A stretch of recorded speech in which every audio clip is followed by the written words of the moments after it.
No, no, porque yo no adoro a la iglesia. Mi relación no es con la iglesia. Por favor, alguien que ayude a esta mujer. En serio.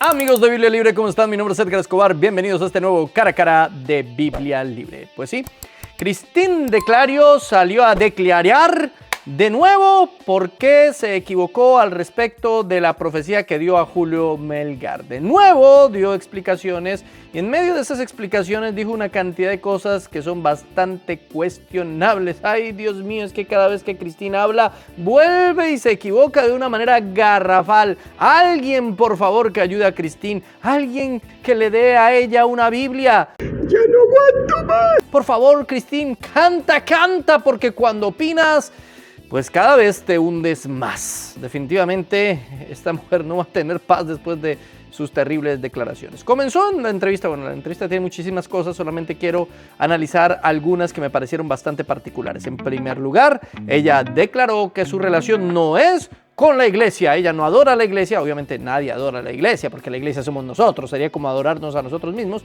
pero ella dijo que su relación y su identidad no viene de la iglesia, sino de Cristo. No, porque yo no adoro a la iglesia. Mi relación no es con la iglesia. Mi identidad no viene de la iglesia, viene de Dios. Él es mi papá, yo soy su hija. Él me ama.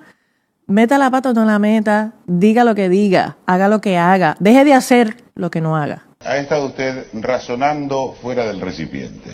Y esto es una verdad a medias. Es decir, sí, nuestra identidad está unida a Cristo. Gálatas 2:20. Claro que sí. Somos hijos por adopción del Señor, claro que sí. No adoramos a la iglesia, nadie adora a la iglesia, claro que no.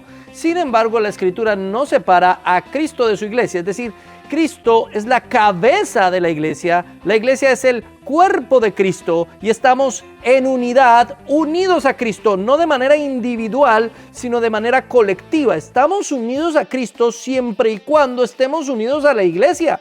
Así que sí, Cristín, sí, nuestra identidad viene de Cristo a través de la iglesia. No podemos tener una identidad en Cristo si no estamos identificados con la iglesia. No se puede amar la cabeza y despreciar el cuerpo. Ser cristiano, Cristín, es ser miembro del cuerpo de Cristo. Y es que la frase suena muy espiritual, suena como muy filosófica y muy profunda, pero realmente está desvirtuando la importancia de someterse en el cuerpo de Cristo, de ser parte de la comunidad de la fe y la importancia que tiene que los hermanos en Cristo nos exhortemos, nos amemos y nos ayudemos los unos con los otros. Ella lo está diciendo en el contexto de que pues no le importa lo que la iglesia piense, básicamente. Entonces, ¿cómo vas a tener relación con la cabeza que es Cristo si no tienes relación con el cuerpo? Eso es como decir, yo amo tu mente pero aborrezco tu cuerpo. No. La fe cristiana es personal, pero no es individual.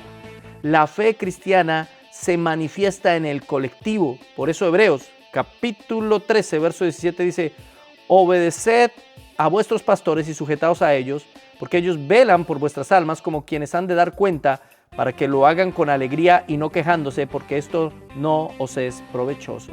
Nuestra identidad en Cristo se forma a través de la iglesia, evidentemente.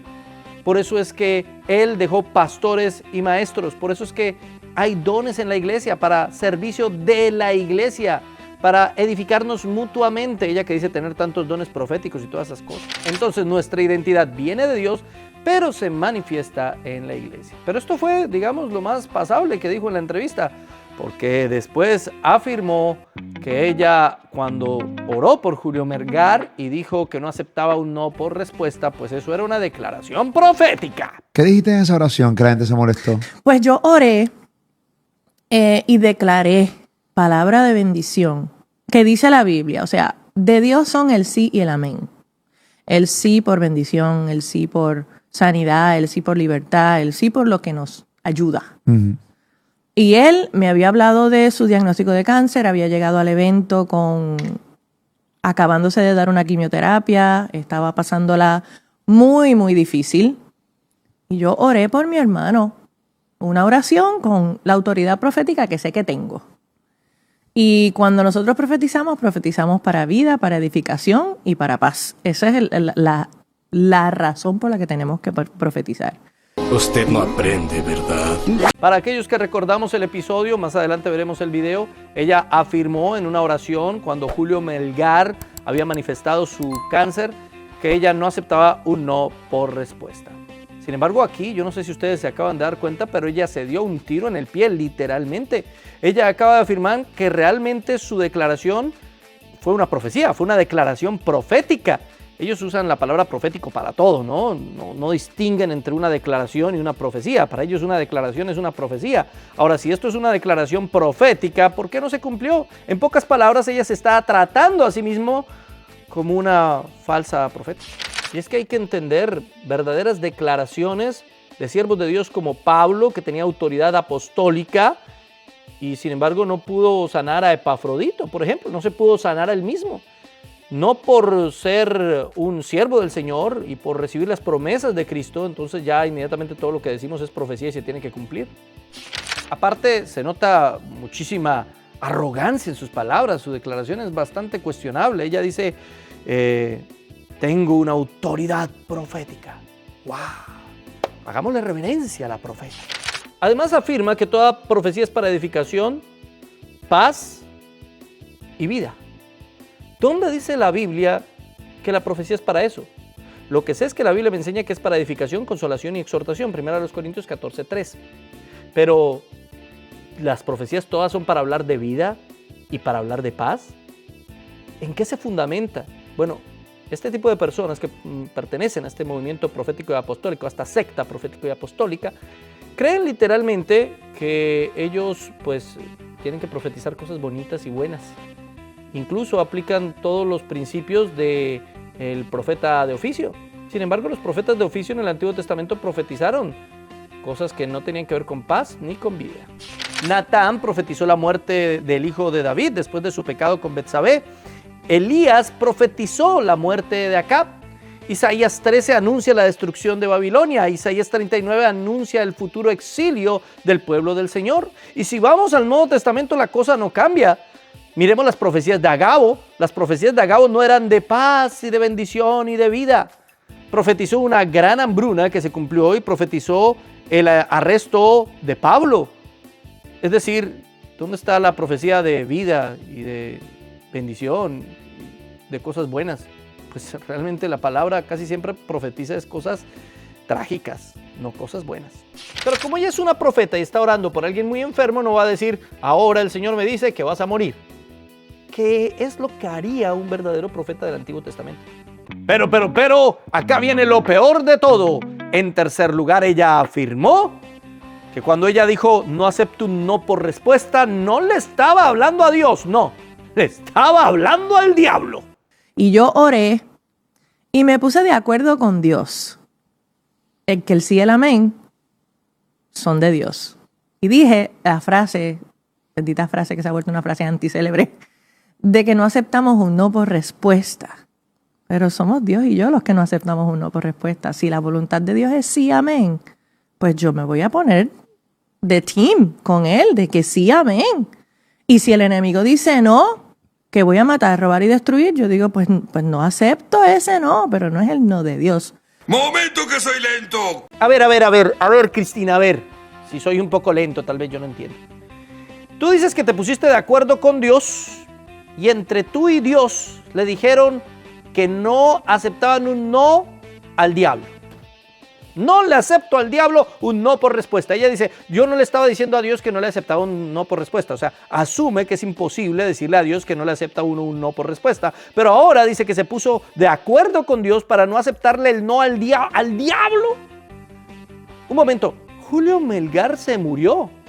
Así que si ella se puso de acuerdo con Dios para decir sí va a vivir y aún así Julio Melgar se murió, entonces la opinión del diablo, aunque no la aceptó Cristín ni la aceptó Dios, fue más fuerte que la opinión de ellos dos juntos. Y es que ella usa pésimamente segunda carta a los Corintios capítulo 1 verso 20, porque todas las promesas de Dios son en el sí y en el amén. Pablo no está hablando de sanidades, ni de decretos, ni de resultados garantizados. Él está hablando de la fidelidad de Dios. Él está hablando de las promesas de salvación de Dios. Él está hablando de la promesa de salvación en Jesucristo. Las promesas que están en el Antiguo Testamento son en el sí y en el amén. La promesa de salvación para aquellos que creemos en Cristo son un sí y un amén. No está hablando en el contexto de la sanidad de alguien. Es una eisegesis típica de alguien que definitivamente no sabe cómo interpretar la Biblia. Pero afirmar que le estaba orando al diablo, entre otras cosas, porque ella dijo no acepto un no por respuesta, o sea, se lo está diciendo al diablo en el nombre de Dios, supongo yo. Eso es algo que yo no acepto, o sea, no, yo no acepto un sí por respuesta ante esta afirmación de esta mujer. No, definitivamente no, porque el que controla la vida no es el diablo, es Dios. Y si Dios se puso de acuerdo con Cristín para decirle que sí iba a vivir, entonces tenía que vivir, pero eso no fue lo que pasó. La Biblia lo demuestra, Deuteronomio 32:39, ved ahora que yo soy y no hay dioses conmigo, yo hago morir y yo hago vivir, yo hiero y yo sano y no hay quien pueda librar de mi mano. Y en Job, esta verdad se expresa de una manera aún más profunda. Capítulo 14, verso 5, sus días están determinados y el número de sus meses está cerca de ti. Le pusiste el límite de los cuales no pasará. Todos nuestros días están determinados por Dios. El diablo no puede hacer que nadie se muera. El diablo no ha matado a nadie, jamás. Pero él vino a matar nuestra fe. ¿Sí? Ahora, cuando dice la palabra que el enemigo vino a robar, matar y destruir, no está hablando del diablo. Si usted mira el contexto, está hablando de los falsos maestros y los falsos profetas, no del diablo. Ahora, no quiero decir que el diablo no haga eso. Claro que lo hace. Pero el diablo no controla cuándo vamos a morir nosotros. Eso está bajo el dominio de Dios completamente. Y mire, Mateo capítulo 6, verso 27, no en la Reina Valera, que es una traducción un poco deficiente, pero en otras versiones lo dice muy clarito. Mire lo que dice. ¿Quién de ustedes, por mucho que se preocupe, puede añadir una sola hora al curso de su vida? Nueva versión internacional. Y la Nueva Traducción Viviente.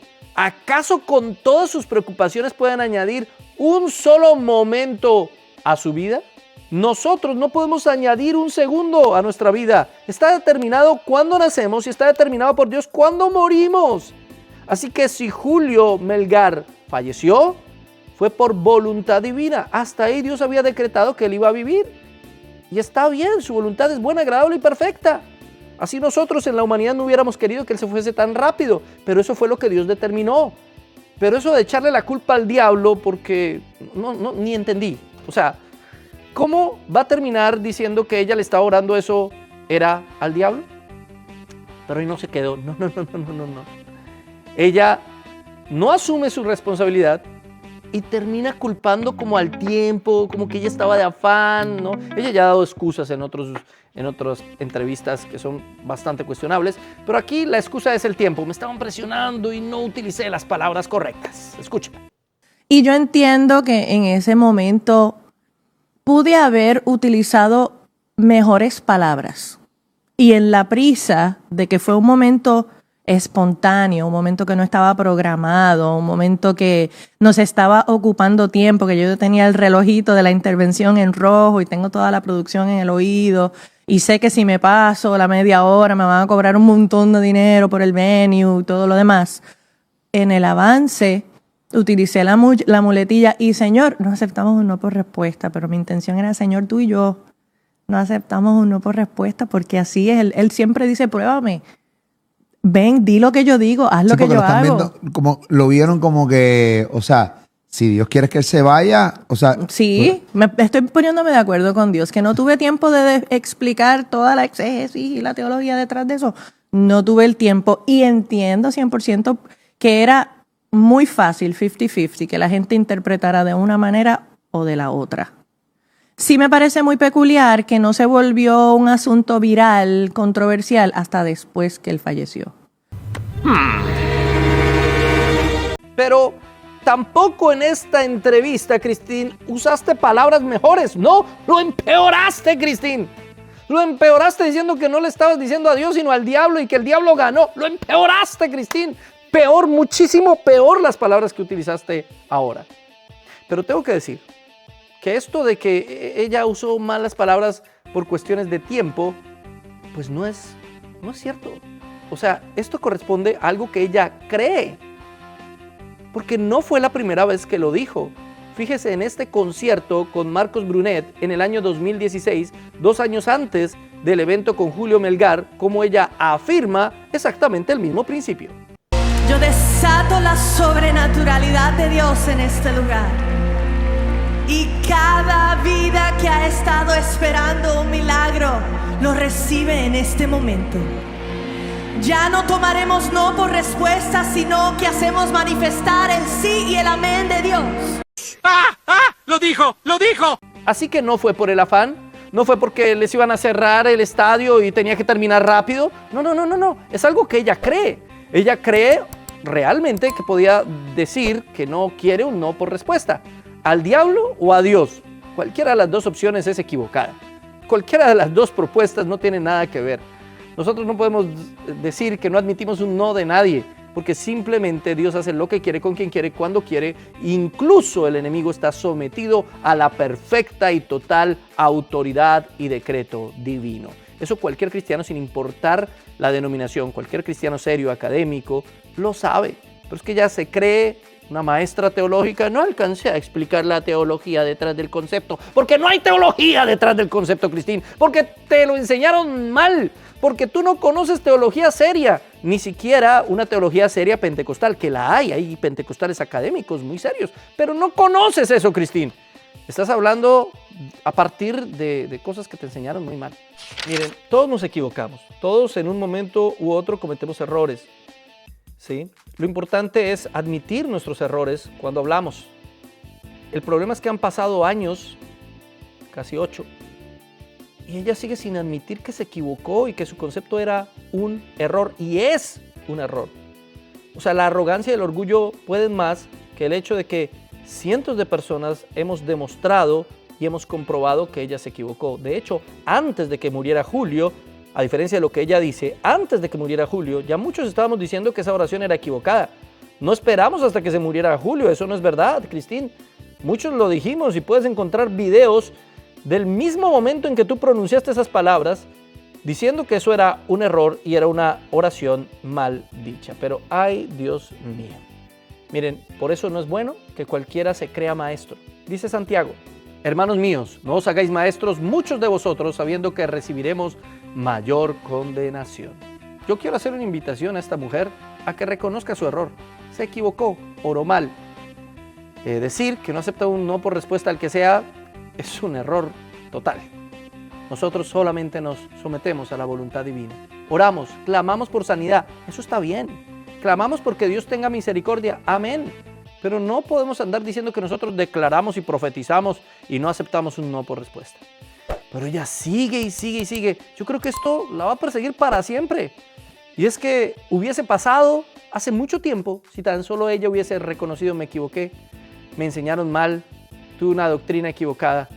De verdad les pido disculpas y voy a procurar mejorar y aprender realmente lo que la Biblia enseña. Pero estas personas no son capaces de reconocer estos errores. ¿Qué piensa usted? ¿Está de acuerdo conmigo? ¿Me equivoco yo? Tal vez. Escríbalo aquí en la caja de comentarios. Muchas gracias por haber estado con nosotros aquí en el Cara a Cara de Biblia Libre.